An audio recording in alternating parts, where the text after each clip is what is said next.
folks, it's Donal Ward McCarthy here bringing you your update for Toronto/GTA, the Greater Toronto Area real estate in May of 2020. As you can see over here, this is Market Watch. This is from the Toronto Real Estate Board. These are the stats. So as I mentioned last month, I'm going to be quite brief this month because it's pretty much the same picture as we had last month. We had a huge decrease in sales. Obviously, people are staying at home; they're not moving, and they're not listing at this point. So, those who can stay at home and don't need to sell are choosing and opting to just to remain. Abide by social distancing, not get out there and not put themselves and others at risk. So, last month, if you recall, in April, we had a 67% drop. In May of 2020, we had a 54% drop in sales. Remember, not prices. Don't confuse the two. So obviously we had a supply problem going into this, and have we got a supply problem now? So those that need to buy and are pre-approved and everything ready to rock and roll in these low interest rate environments, they're out there and they're actively buying. So last month, if you recall, our pricing had pretty much flatlined. In March, we saw a bit of a decrease in price. Then it flatlined in April, and we're actually now seeing, as you can see here, the average prices for the GTA has gone up 3%. So I think the window has pretty much closed for this pandemic.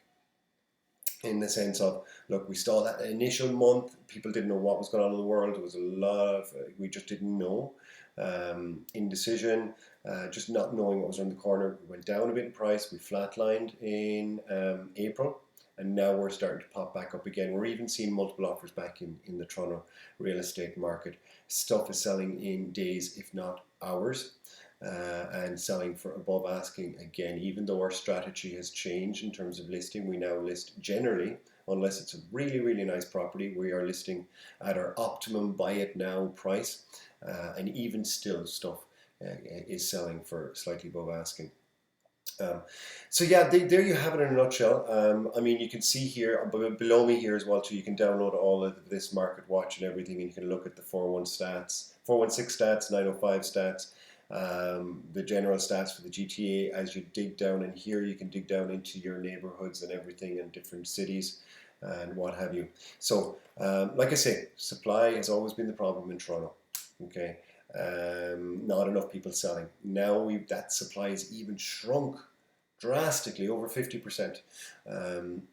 So those that need to buy want to buy, and that's keeping the prices up. So despite our economy being in recession and going to be for quite some time, possibly 24 months, the Toronto real estate market is not going down. Unfortunate for some, fortunate for others. Obviously, sellers, can do very well still in this market, and I'm advising my own sellers right now. Look, if we want to go to the market and you want to move, we can get you a very good price. However, we just need to be able to say no to the offers from, let's say, investors or opportunist buyers out there right now who are looking for good deals. We just need to be able to say no, thank you very much. Next, wait a little bit, and those good offers will come and present themselves in this market. It's Donal Ward McCarthy here with Keller Williams Realty. Thank you once again for your time and tuning in. We will bring you the update once June ends as well too, and I expect it'll be much the same. Listen, thank you so much. Okay, take care. Ciao, ciao.